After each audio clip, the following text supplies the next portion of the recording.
La majestad abatida. Y los hombres que custodiaban a Jesús se burlaban de él y le golpeaban, y vendándole los ojos, le golpeaban el rostro y le preguntaban, diciendo: «Profetiza, ¿quién es el que te golpeó?». Y decían otras muchas cosas injuriándole.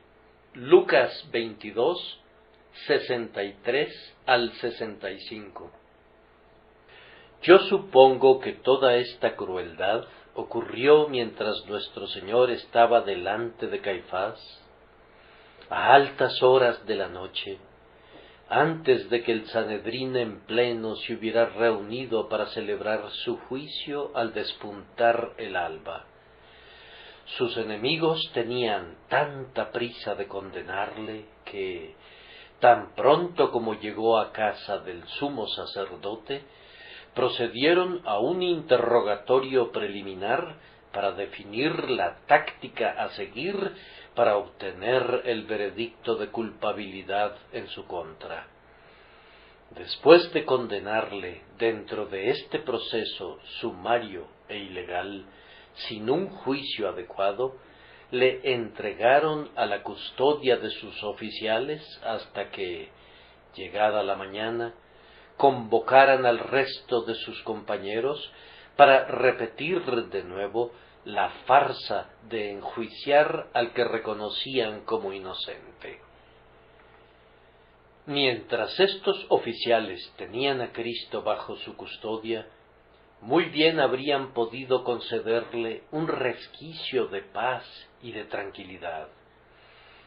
De conformidad a las normas de todas las naciones civilizadas, un prisionero mantenido en custodia debe ser protegido de insultos y malos tratos mientras se encuentre en esa condición.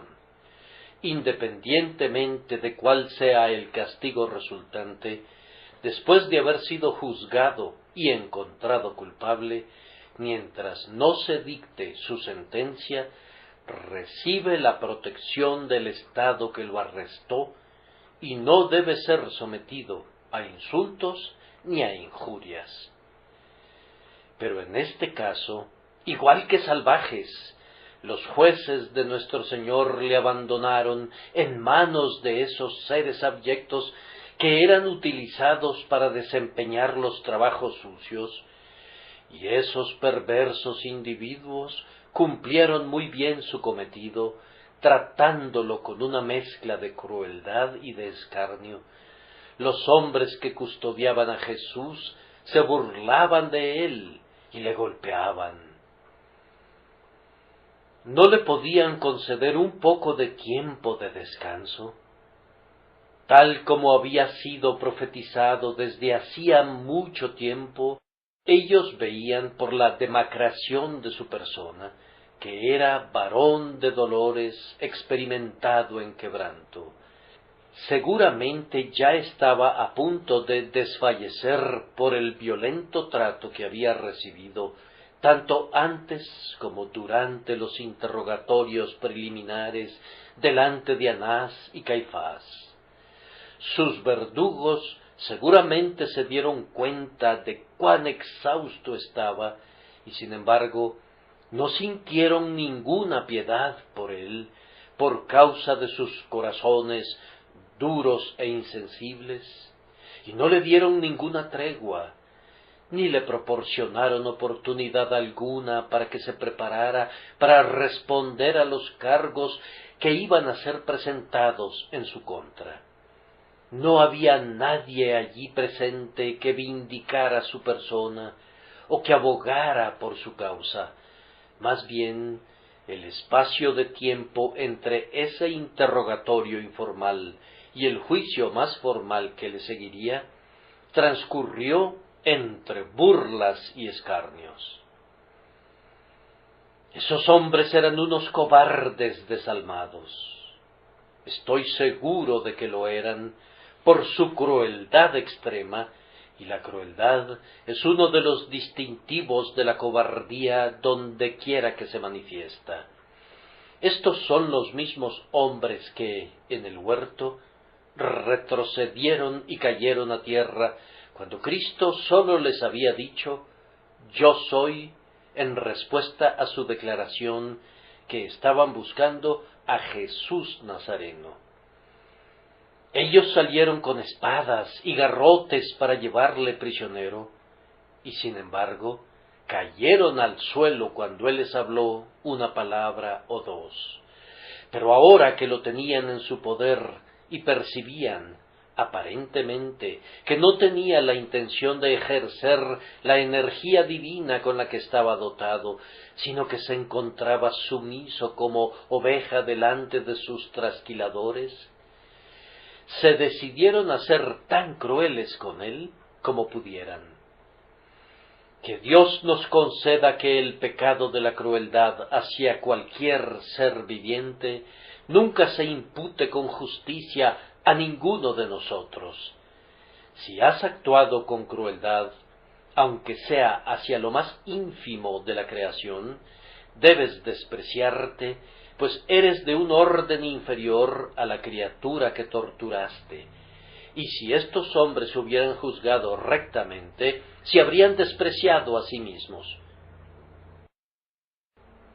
Me parece que eran de lo más aborrecible de la humanidad, pues teniendo en su poder a un ser que sufría con mansedumbre, en vez de mostrar un rasgo de humanidad hacia él, le ultrajaban de manera indecible, burlándose de él y atormentándole, dando rienda suelta a su vil naturaleza a su máximo. Pienso que podemos obtener provecho espiritual al considerar esta etapa terrible del sufrimiento de nuestro Señor. Primero, quiero que contemplen en su imaginación a la majestad abatida. Allí está Jesús de Nazaret. No voy a procurar retratarlo. No ha existido nunca un pintor que haya podido pintar los rasgos de ese rostro maravilloso. El arte más refinado no ha sido capaz de conquistar todavía este punto, aunque tome prestados de las propias escrituras su bosquejo y sus colores.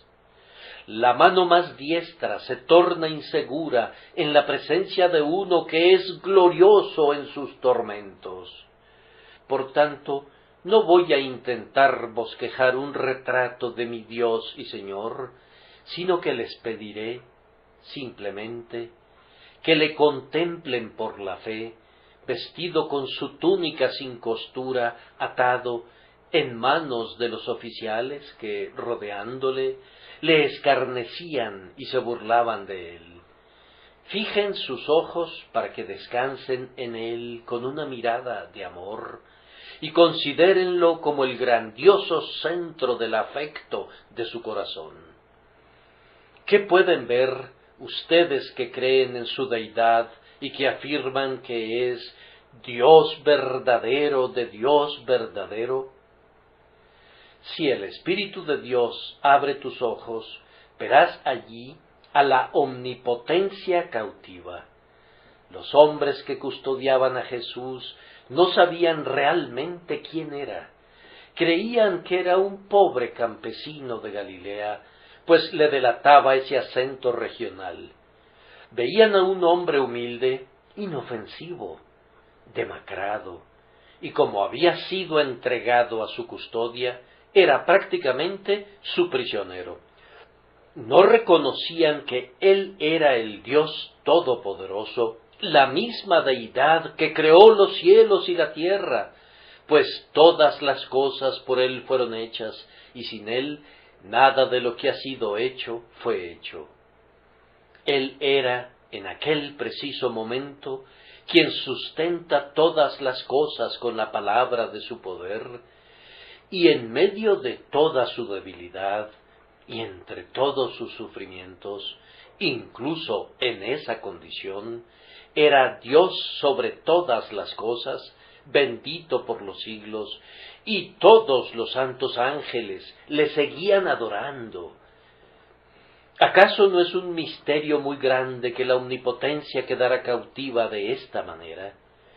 Qué maravilloso es que quien puede crear y puede destruir según el puro afecto de su voluntad, se haya revestido de nuestra naturaleza y en esa naturaleza se haya abatido tanto como para permitir ser sometido por los elementos más crueles y soeces de la humanidad.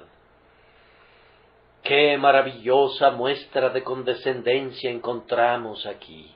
La omnipotencia permite ser sujetada y nunca se muestra más omnipotente que cuando se sujeta a sí misma para ser la prisionera de hombres pecadores.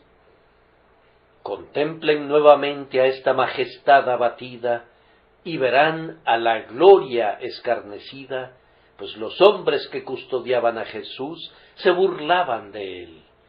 Para ellos, él era un candidato perfecto para el ridículo y el escarnio por haberse proclamado rey, cuando ni siquiera contaba con un ejército armado, ni con multitudes de seguidores que tuvieran la esperanza, aunque fuera durante un segundo, de oponerse al poderoso César que mantenía a Israel bajo servidumbre.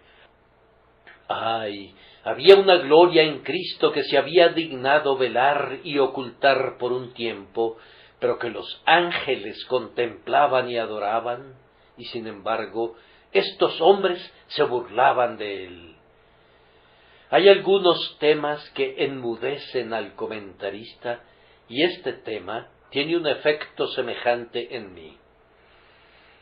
Me parece sorprendente que el Dios que reinaba en gloria sobre miríadas de santos ángeles fuera escarnecido por unos infieles que no habrían podido vivir ni siquiera un instante más en su presencia si él no se los hubiese permitido. Sin embargo, veo en mi texto que el Creador de los cielos y la tierra permaneció allí para ser despreciado y desechado entre los hombres y para ser tratado con el mayor oprobio y escarnio. Yo podré decir esto, pero ustedes no se dan cuenta de lo que significa. Este es uno de esos grandiosos misterios de la fe que nos asombra. Lo creen sin la menor duda, y sin embargo, en la medida que tratan de abarcarlo y comprenderlo, en esa misma medida los elude y se eleva por encima de ustedes. Así vemos a la omnipotencia cautiva y a la gloria escarnecida. A continuación, vemos a la bondad golpeada, la bondad perfecta, infinita e inefable, es golpeada, herida, atacada, asaltada. Los hombres que custodiaban a Jesús se burlaban de él y le golpeaban. Golpear a la depravación es un acto de justicia. Incluso alzar la espada en contra de la opresión no siempre es algo condenable, pero golpearlo a él, que nunca le hizo mal a nadie, sino que ha hecho el bien a todos los hombres, y ha concedido a algunos de ellos todo el bien concebible. Esto es ciertamente bestial. El bendito Hijo de Dios allí tenía en su alma esa misericordia que permanece para siempre, y sin embargo le golpeaban. Ardía en su corazón un amor que las muchas aguas no podrán apagar, ni ahogarán los ríos, y sin embargo ellos le golpeaban. Él no había venido en misión de venganza, sino para traer paz y buena voluntad a los hombres, y para establecer un reino de gozo y amor. Y sin embargo le ataron. ¡Cuán admirable! Es maravilloso que la bondad sea tan buena que acepte someterse a esta vergonzosa indignidad. Nadie, excepto la bondad divina, se habría sometido a ella. Vean lo que estos burladores y golpeadores hicieron después a nuestro Señor. sacaron un pañuelo o un trapo de algún tipo y lo pusieron sobre sus ojos. La omnisciencia vendada. En verdad, no puede ser vendada. Sin embargo, en el Cristo había esa omnisciencia de la deidad, y hasta donde les fue posible, estos hombres le vendaron con la esperanza de que no pudiera ver lo que estaban haciendo. Yo conozco a algunas personas que procuran actuar de esta manera en estos momentos. El único Dios que tienen es un Dios ciego. Ellos creen en lo que llaman las fuerzas de la naturaleza y luego hablan condescendientemente de Dios como si fuese únicamente la suma de las fuerzas de la naturaleza que obran de conformidad a ciertas leyes mecánicas que no pueden ser alteradas jamás. El Dios en quien profesan creer es un Dios que no ve. Nos dicen que es inútil orar, o niegan que Dios se interese en individuos tan insignificantes como nosotros. Yo recuerdo haber leído acerca de esos dioses de los filósofos. Tienen boca, mas no hablan. Tienen ojos, mas no ven. Orejas tienen, mas no oyen. Tienen narices, mas no huelen. Manos tienen, mas no palpan. Tienen pies, mas no andan. No hablan con su garganta. Semejantes a ellos son los que los hacen y cualquiera que confía en ellos. Pero nuestro Dios está en los cielos, viendo todo lo que sucede y haciendo conforme a su agrado entre las huestes de arriba y en medio de los hombres abajo. Ahora no podría ser vendado como una vez lo fue, cuando se humilló para llevar nuestra naturaleza y para cargar con nuestro pecado. Sin embargo, es sumamente sorprendente que haya permitido jamás que esta indignidad fuera cometida contra él. La esposa del cantar en verdad canta, sus ojos, como palomas junto a los arroyos de las aguas, que se lavan con leche y a la perfección colocados, sobrepasando a las mismas estrellas del cielo en su esplendor, que le circundan todo alrededor. Sus ojos ardían de amor, y en ellos resplandecían brillantes diamantes de piedad por todos los dolores de la humanidad. Sin embargo, aquellos hombres crueles ocultaron esos ojos preciosos suyos, vendando al Cristo de Dios. Ahora, ciertamente le habían hecho sufrir lo suficiente, demasiado, en verdad, pero todavía una vez más las infinitas bellezas de su rostro bendito iban a ser desfiguradas, pues le golpeaban el rostro. Oh, si nosotros hubiésemos estado allí, decimos, nuestra indignación habría ardido en contra de ellos por golpear ese rostro amado. Sin embargo, debemos hacer a un lado nuestra indignación y hacer penitencia en su lugar, pues nosotros también hemos golpeado algunas veces ese rostro amado de Jesús, que es como el sol del cielo, mucho más resplandeciente que el sol que alumbra al mundo. Todas las otras bellezas congregadas no pueden igualar los encantos maravillosos de ese rostro que fue desfigurado más que el de cualquier otro hombre. No hay nada bajo el cielo, ni en el cielo mismo, que pueda rivalizar con el rostro del bien amado. Sin embargo, esos hombres lo golpearon. Pienso que un ángel se estremecería de horror al escuchar por primera vez que los hombres golpearon el rostro de su Señor. No era sino su rostro humano, es verdad, pero allí golpearon a toda la deidad que podían alcanzar. Se trataba del hombre golpeando a Dios en el rostro. Una bofetada en el rostro de la deidad fue lo que eso realmente significó. ¡Qué cosa tan terrible! Que mi Señor haya tenido que soportar jamás tales insultos y tal dolor, que haya estado dispuesto a sufrir tal indignidad. ¿Hubo alguna vez amor semejante al suyo? Luego los escarnecedores le preguntaban diciendo: «Profetiza, ¿quién es el que te golpeó?». Esta era la justicia desafiada.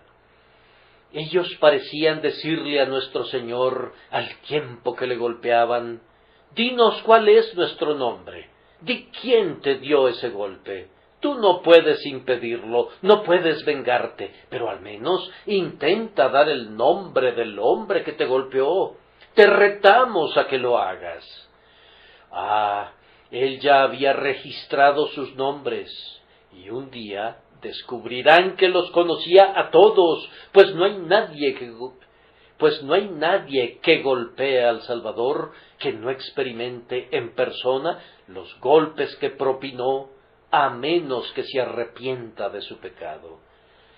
La justicia fue desafiada cuando le golpeaban el rostro y le preguntaban diciendo: «Profetiza, ¿quién es el que te golpeó?».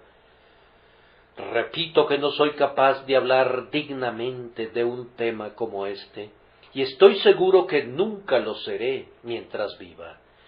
No está al alcance de labios de barro, usando palabras hechas de aire, poder describir los sufrimientos condescendientes de aquel que, aunque era llamado con justicia, admirable, consejero, Dios fuerte, Padre eterno, príncipe de paz, se humilló tanto que permitió ser escarnecido, golpeado, vendado y golpeado de nuevo por ustedes y por mí. Angustiado lo intento una y otra vez, pero mis esfuerzos son todos vanos. Nuestra lengua no puede articular palabra ahora. Debemos morir para poder hablar de Cristo. La maravilla de esta majestad abatida puede ser descrita mediante 4 palabras. La primera palabra es que, en medio de toda esta tortura, nuestro Señor fue muy paciente. No hubo un viso de ira en sus mejillas, ni un destello de enojo reflejado en sus ojos. Lo soportó todo, lo aguantó todo en su alma, con paciencia divina, con la misma paciencia del Dios de la paciencia. La siguiente palabra es que guardó silencio en medio de toda esta crueldad. No expresó ni una sola palabra de queja ni de condenación contra sus verdugos. Esto demuestra su verdadera grandeza. La elocuencia es algo fácil cuando se la compara con el silencio, y tal vez no habría sido cierto de Cristo que jamás hombre alguno ha hablado como este hombre, si no hubiera sido cierto también que jamás hombre alguno enmudeció como este hombre. Él cumplió al pie de la letra la antigua profecía. Como cordero fue llevado al matadero, y como oveja delante de sus trasquiladores enmudeció y no abrió su boca. Señor, enséñanos a imitar tu paciencia y tu silencio. Observen, en tercer lugar, cuán elocuente fue precisamente en medio del silencio. Dijo más por nosotros y nos habló más a nosotros cuando guardó silencio, que si hubiera pronunciado muchas frases ardorosas. En la calma y serenidad de Cristo, en presencia de esos crueles perseguidores, en el carácter de Cristo lleno de perdón en las circunstancias más exasperantes, y en la paciencia de Cristo bajo esos sufrimientos incomparables, vemos una elocuencia sin par. Y sin embargo, adviertan algo muy triunfante en las aflicciones de nuestro Salvador. Aunque le he llamado paciente, silencioso y elocuente, también debo llamarle victorioso.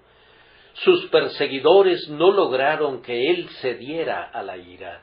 No pudieron destruir su misericordia, no pudieron apagar su amor, no pudieron presionarlo para que pensara en sí mismo, no lograron hacerle declarar que no podría seguir adelante con su obra de salvación de los pecadores, pues los hombres habían comenzado a burlarse de él y a golpearle y a tratarle con desprecio. No, Cristo, con un alma fuerte, persevera en su obra de misericordia, como un vigoroso cazador que persigue a su presa en las montañas, saltando de risco en risco y de peñasco en peñasco, desafiando el peligro y la muerte, hasta cazar a la criatura tras cuya pista ha corrido.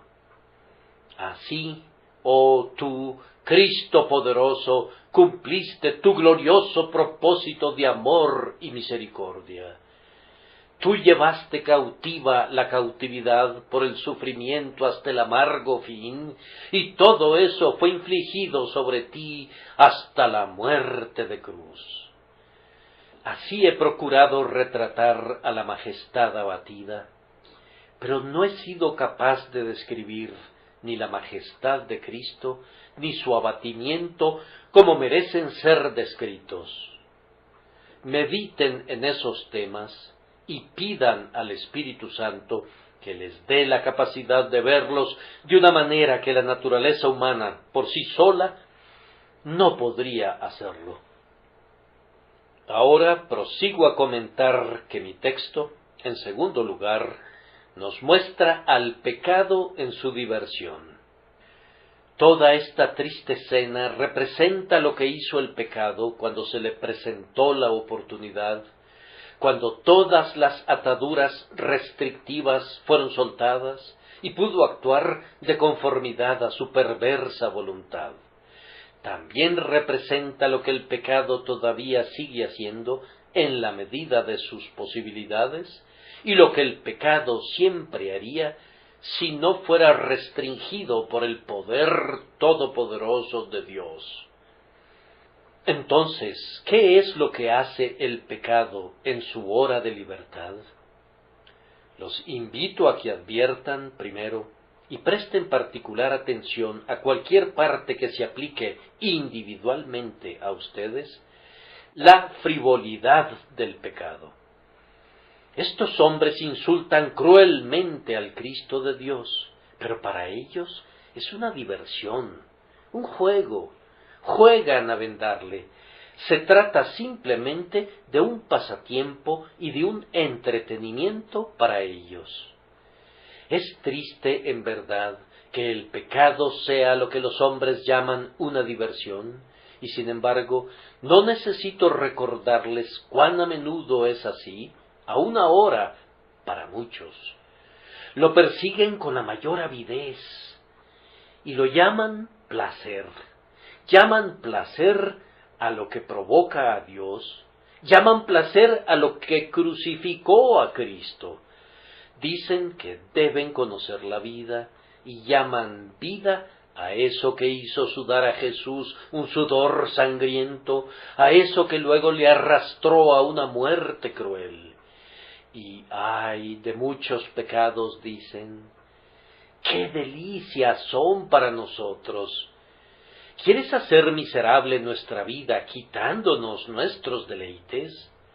Así que golpear a Cristo en su rostro y burlarse de él se vuelve un asunto de disfrute para ellos. Tal vez me estoy dirigiendo a algunas personas que incluso han convertido a la Biblia en un libro de chistes. Sus juegos de palabras y su jovialidad han sido aderezados con pasajes de la Sagrada Escritura.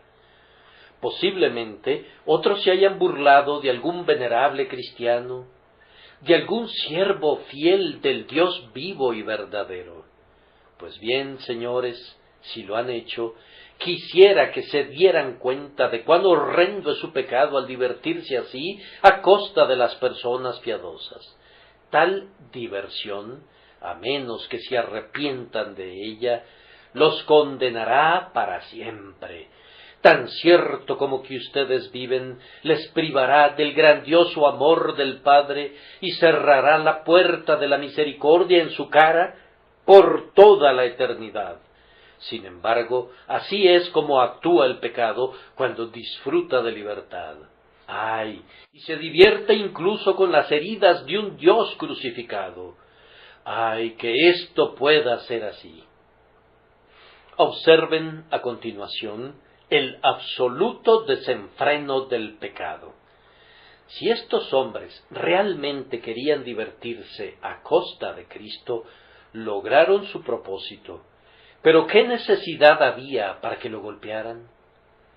¿Qué necesidad había de toda esa innecesaria crueldad con la que le sometieron a tal vergüenza y dolor? Si Cristo debía morir, al menos podían dejarle morir en paz. ¿Por qué escupir su rostro? ¿Por qué esos terribles azotes? ¿Por qué esa dolorosa agravación de sus dolores? Eso fue debido a que los hombres pecan por puro desenfreno. He sabido de gente que peca de formas tan extrañas que me he preguntado por qué lo hicieron. No fue por placer, al menos no pude ver ningún placer en ello. Condujo a la total infelicidad a la familia del propio individuo y los redujo, tanto a la familia como a él, a una pobreza extrema. ¿Qué diversión o gozo puede haber en ello? Parece que algunas personas no podrían ser felices a menos que estén involucradas en volverse infelices eternamente. No están contentos si no cometen alguna extravagancia en el pecado y si no hacen de sus vidas una serie atroz de rebeliones contra Dios. Si algunos de ustedes han sido alguna vez culpables de tal desenfreno en el pecado, que el Espíritu Santo haga penetrar en ustedes una influencia llena de gracia, para que no vuelvan a afligir al Cristo de Dios, sino que ustedes mismos sean afligidos por haber pecado tan desvergonzadamente en contra de Él. Además, observen a continuación la crueldad del pecado. Ya he preguntado, y repito la pregunta, ¿qué necesidad tenían estos hombres de golpear al Salvador? ¿Qué placer podían obtener de todo este dolor que le infligieron? Por boca de los antiguos profetas, el Señor dijo: «No hagáis esta cosa abominable que yo aborrezco». Fue en su propio interés que les ordenó de esta manera, pues no quería que se hicieran daño a sí mismos. Y el pecado es siempre un daño para el propio pecador. Es un tipo de suicidio. Siempre que un hombre hace algo malo, de seguro se generará un perjuicio. Y Dios sabe esto, así que insta a los hombres a que no actúen tan insensatamente. Y, cuando un hombre se burla de la religión verdadera, cuando rechaza a Cristo y pospone el día del arrepentimiento, está traspasando de nuevo ese amado corazón que se desangró por los indignos y está afligiendo ese bendito espíritu que todavía contiende con los hijos de los hombres, aunque a menudo es vejado y tristemente provocado por ellos. ¿Por qué son tan poco amables con su Dios? Ciertamente, no puede haber ninguna necesidad de cometer un pecado como este. Luego observen la incredulidad desesperada que hay en el pecado. Estos hombres no habrían vendado a Cristo si hubiesen creído realmente que Él era el Hijo de Dios. Pero actuaron como lo hicieron porque no tenían ninguna fe en Él. Este es el gran mal que yace en la raíz de la mayoría de los pecados de los hombres.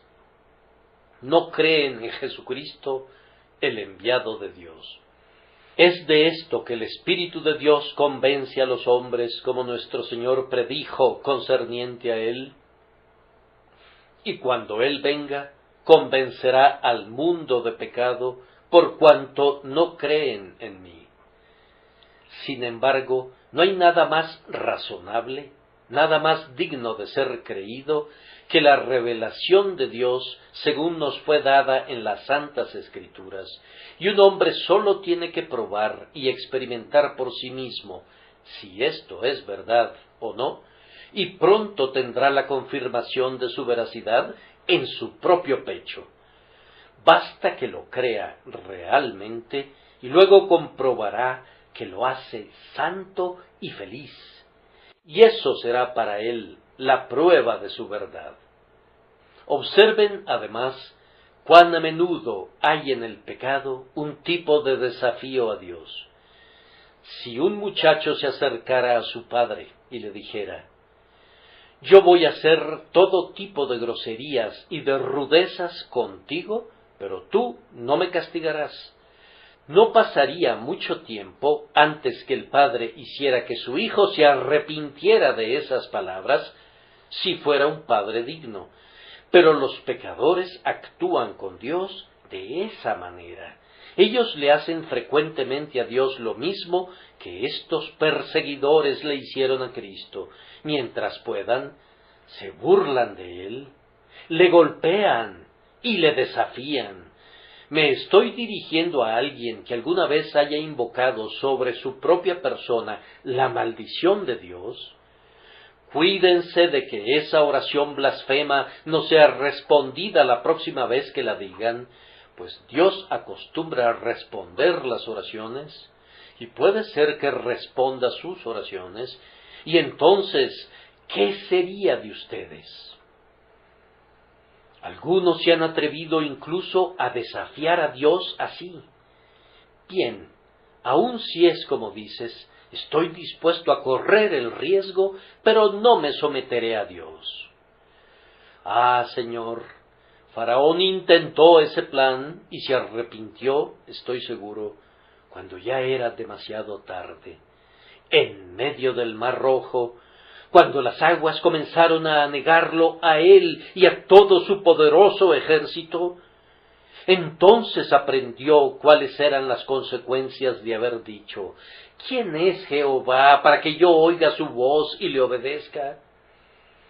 Todo pecado contiene una medida de desafío a Dios, semejante a estos hombres que golpeaban a Cristo en el rostro y le preguntaban diciendo: «Profetiza, ¿quién es el que te golpeó?». No me voy a detener más en esta parte de mi tema, excepto simplemente para decir que hay algo más acerca del pecado que es peculiarmente lamentable, es decir, su multiplicidad. Lean el versículo 65. «Y decían otras muchas cosas, injuriándole». Una cosa, 2 cosas, 20 cosas no los satisfarían. Debían decir otras muchas cosas en contra de él.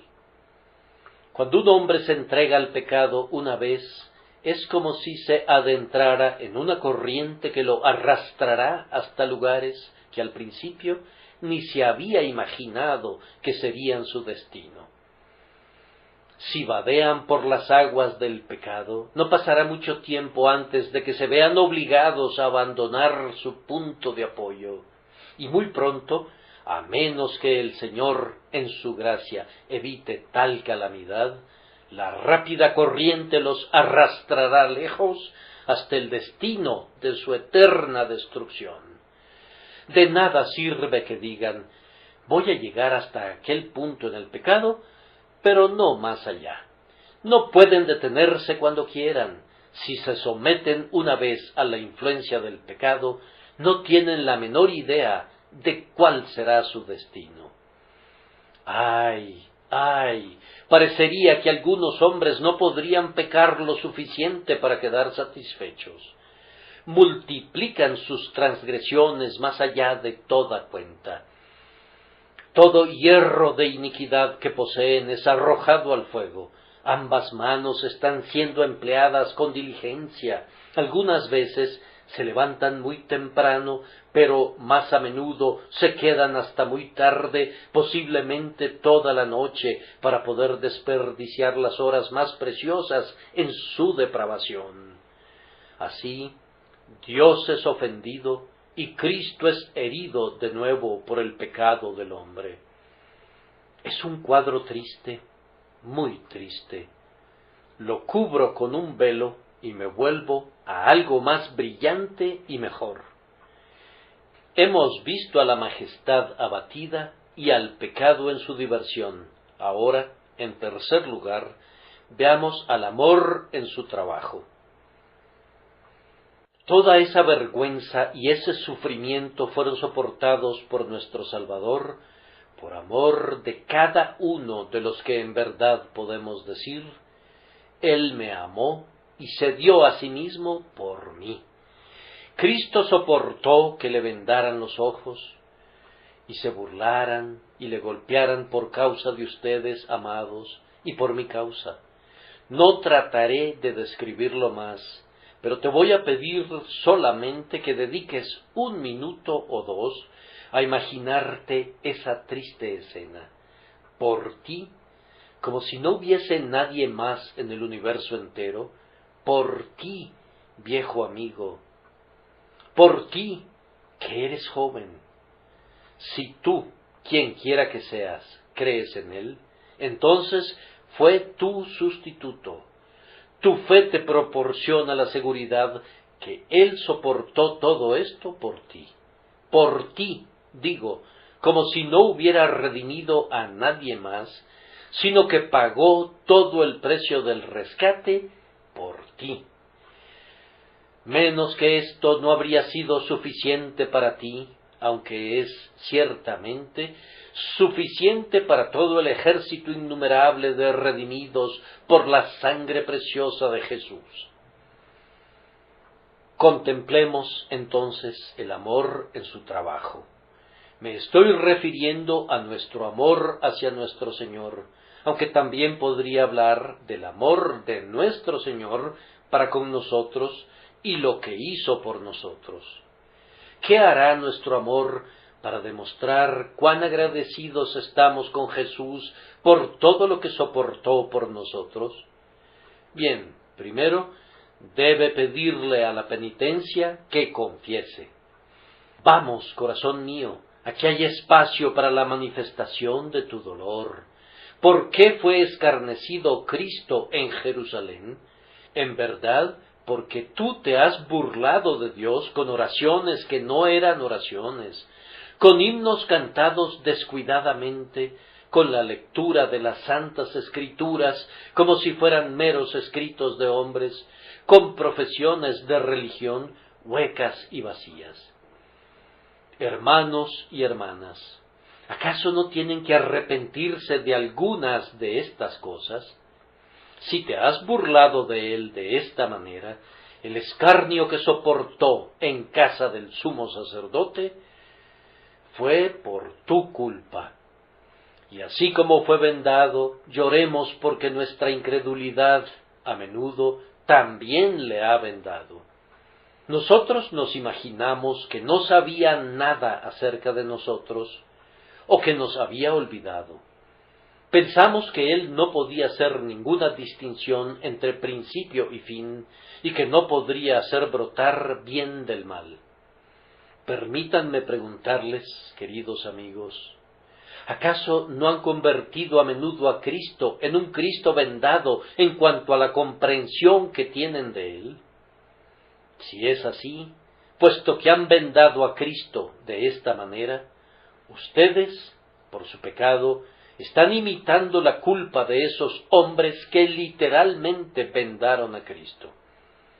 Y así, cuando vemos que fue golpeado, debemos dolernos al recordar que fue escrito de él: Mas él fue molido por nuestros pecados, el castigo de nuestra paz fue sobre él, y por su llaga fuimos nosotros curados.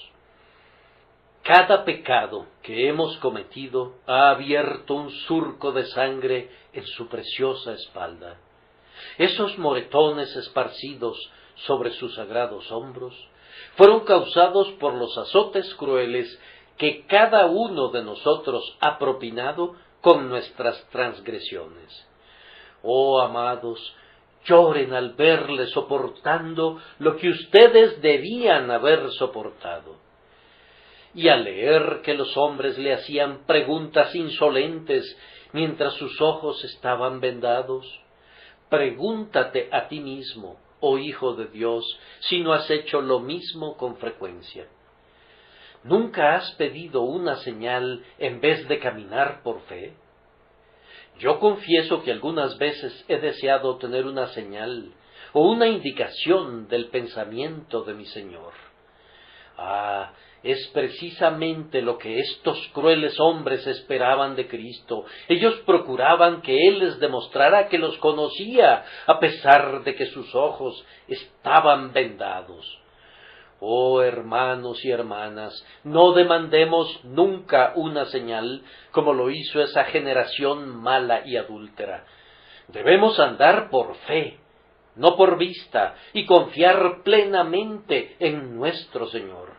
Debido a que no hemos confiado en Él como debíamos hacerlo, y hemos demandado señales y signos de Él, hemos sido demasiado semejantes a estos hombres que le preguntaban diciendo: «Profetiza, ¿quién es el que te golpeó?».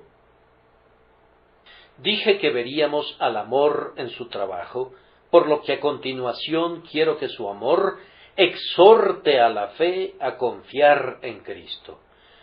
Vamos, queridos amigos, en todo este sufrimiento de nuestro Salvador, veamos razones renovadas para confiarnos más enteramente en las manos de Cristo. Esos hombres custodiaban a Jesús para que ni la muerte ni el infierno puedan retenernos jamás. Él fue detenido en lugar nuestro. Por eso dice de nosotros lo que dijo de sus discípulos en el huerto: «Pues si me buscáis a mí, dejad ir a estos».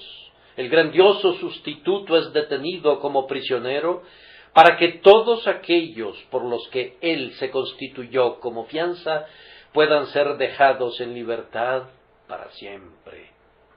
Él también fue escarnecido. ¿Y con qué fin? Nosotros merecemos vergüenza eterna y desprecio por nuestro pecado, pero Él asumió toda esa vergüenza sobre sí e hizo este maravilloso intercambio. Al vestirse con los harapos de nuestra vergüenza, nos dijo: «Toma mi resplandeciente manto y póntelo».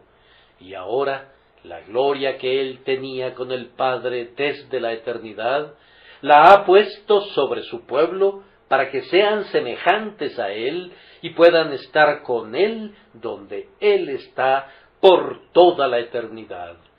¡Cuán maravilloso intercambio es este! Así como Tomás leyó la deidad de Cristo en sus heridas, así leo yo la gloria eterna de su pueblo en el escarnio que soportó a nombre nuestro.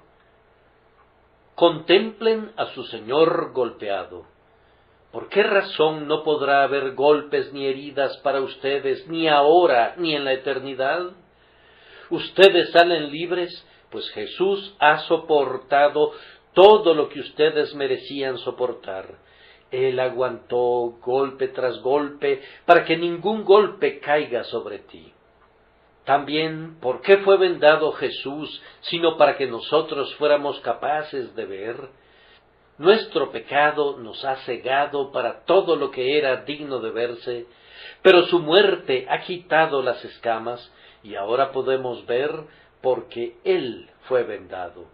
Porque Él permitió que estos miserables malhechores vendaran sus ojos, los nuestros están ahora sin vendas y estarán más libres de vendas en aquel día cuando le contemplemos cara a cara y ya no nos separemos de Él. ¿Y por qué injuriaron a Jesús diciendo otras muchas cosas con las que le acusaban falsamente? Le injuriaron para que nosotros fuésemos justificados. Él fue acusado injustamente y calumniado para que nosotros pudiésemos preguntar osadamente, ¿quién acusará a los escogidos de Dios? Dios es el que justifica. ¿Quién es el que condenará? Cristo es el que murió. Por tanto, alégrense, amados, al tiempo que deben dolerse por los sufrimientos de su Señor. Regocíjense por lo que esos dolores han traído para ustedes y lo que continuarán trayendo a lo largo de toda la eternidad. Ahora, finalmente, que nuestro amor en su trabajo despierte nuestro celo de consagración a nuestro Señor. Fue mantenido cautivo, entonces ordeno a mi más ardiente celo a que me llene de devoción por su causa. Fue detenido de esta manera por mí, entonces Él me sostendrá y nunca me soltará. Señor mío, yo te entrego mi vida, mi todo, a ti, para ser tu prisionero voluntario para siempre. Toma estos ojos, estos labios, estas manos, estos pies, este corazón, y así como tú fuiste y eres todo mío, déjame ser completamente tuyo. ¿Acaso no es esta una justa retribución? ¿Acaso algún hijo de Dios tiene alguna objeción? Luego, a continuación, así como le despreciaron, ven, alma mía, ¿qué dices tú a esto? Pues, que voy a despreciar al mundo que despreció a mi Señor y Salvador. Oh mundo, mundo, mundo, tú eres un elemento ciego, de ojos nublados, de corazón negro, por haber tratado así a mi Señor. ¿Acaso voy a acatar tus costumbres? ¿Acaso voy a adularte? ¿Pediré tu aplauso? No, tú estás crucificado para mí. Como un criminal clavado en la cruz, oh mundo, así eres para mí, porque tú has crucificado al Cristo, al infinitamente amable Hijo de Dios. De ahora en adelante, el mundo está crucificado para nosotros, y nosotros para el mundo. Y puesto que vendaron a Jesús, entonces, ¿qué? Bien, yo también voy a estar vendado. De ahora en adelante no veré ningún encanto, ninguna atracción en ninguna otra parte, sino en mi Señor. Mis ojos le contemplarán y a nadie más en la gloria que está por revelarse. Y hoy puedo decir con el salmista, ¿a quién tengo yo en los cielos sino a ti? Y fuera de ti nada deseo en la tierra. Camina a través del mundo, amado hermano, vendado para todo lo demás, excepto para Cristo, y estarás haciendo lo correcto. Y puesto que golpearon a Jesús en el rostro, ¿qué haremos tú y yo para mostrar cuánto amamos ese rostro que fue maltratado de manera tan vergonzosa? Mi corazón me presenta una visión de esa sagrada cabeza que una vez fue herida, circundada por la corona de espinas, ese amado rostro tan herido y golpeado, y sin embargo más hermoso que todas las otras bellezas del cielo. Jesús, Hijo de Dios e Hijo del hombre, nosotros realmente te adoramos y nos apresuramos a besar tus pies en adoración amorosa, y lo hacemos con el mayor gusto, porque hombres perversos te golpearon en la mejilla. Rendimos reverencia y amor alegremente a quien una vez fue abofeteado por seres abyectos y posteriormente fue clavado al madero maldito. Y puesto que estos hombres decían otras muchas cosas injuriándole, vengan, hermanos míos, digamos muchas cosas en alabanza suya, y hermanas, únanse en el santo ejercicio. Nadie impedirá que nuestros labios, defectuosos como son, hablen en honor de nuestro amado Señor. Algunas veces, con el profeta, estamos prestos a confesar que somos hombres inmundos de labios y habitamos en medio de pueblo que tiene labios inmundos. Pero, tal como somos, le entregamos la ofrenda de nuestros labios y le damos gloria a su santo nombre. Nunca se avergüencen, amados, de hablar a favor de su Señor. Nunca se sonrojen cuando reconozcan que le pertenecen a Él. No, y si se sonrojan por algo, debe ser por la vergüenza de no amarle más y de no servirle mejor. Por la memoria de su amado rostro, vendado y golpeado, mientras hombres crueles a todo su alrededor le calumnian con injuriosas acusaciones, los exhorto a que defendamos a Jesús, soldados todos de la cruz. Que Dios les ayude a hacerlo. O que algunos aquí presentes que nunca han creído en Jesús comiencen ahora a confiar en Él. Yo no los invito en este preciso momento a creer tanto en Él en su gloria como a creer en Él en su vergüenza. Era realmente el Hijo de Dios y sufrió por los hombres culpables todo lo que hemos estado considerando y mucho más que eso. Entonces debo creer en Él. Para mí, Jesucristo es una persona que los hombres jamás habrían podido inventar. Tiene que ser histórico, pues es muy original. Las mentes humanas por sí solas no podrían haber pensado nunca en un carácter así. Hay cosas extrañas en el budismo y en otras falsas religiones, y los hombres con imaginaciones desmedidas han concebido conceptos curiosos relativos a sus dioses. Pero yo reto a cualquiera a que me muestre en cualquier libro, excepto el libro de Dios, algo que sea un parangón con la historia del Dios eterno, haciéndose hombre para hacer expiación por los pecados de sus criaturas, esto es, los pecados cometidos por esas criaturas en su contra. Sí, hermanos y hermanas, yo debo creer en Él. Es más, debo creer que Él murió por mí, que en la cruz Él derramó su sangre para liberarme del pecado. Habiendo creído así, hablo como testigo de Dios ante todos los que puedan oírme, siento una paz interior que nada puede interrumpir, un gozo santo que nada puede turbar, y una calma sagrada que la propia muerte no será capaz de destruir. He estado junto al lecho de muerte de muchos de mis hermanos y hermanas que han tenido la costumbre de adorar en el tabernáculo metropolitano y que han sido miembros de esta iglesia. Y les ruego que presten atención a este testimonio.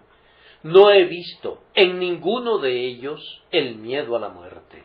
No he conocido a ningún cobarde entre ellos. Al contrario, he oído que algunos cantan triunfalmente en sus últimas horas tan alegremente como si se tratase del día de su boda, mientras que otros gozan de calma y tranquilidad, como si morir fuera lo mismo que irse a la cama para dormir un rato y despertarse a la siguiente mañana.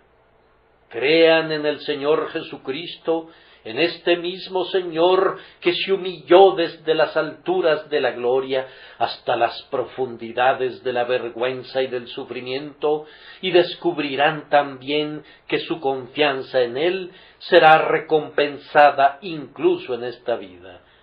Y en el mundo venidero, en aquel momento cuando Él no tendrá los ojos vendados, cuando no habrá burla, ni escarnio, ni golpes para Él, sino que todo será gloria por siempre y para siempre, entonces ustedes y yo, si creemos en Él, participaremos eternamente de su gloria. Que Dios nos conceda esto por Jesucristo nuestro Señor. Amén.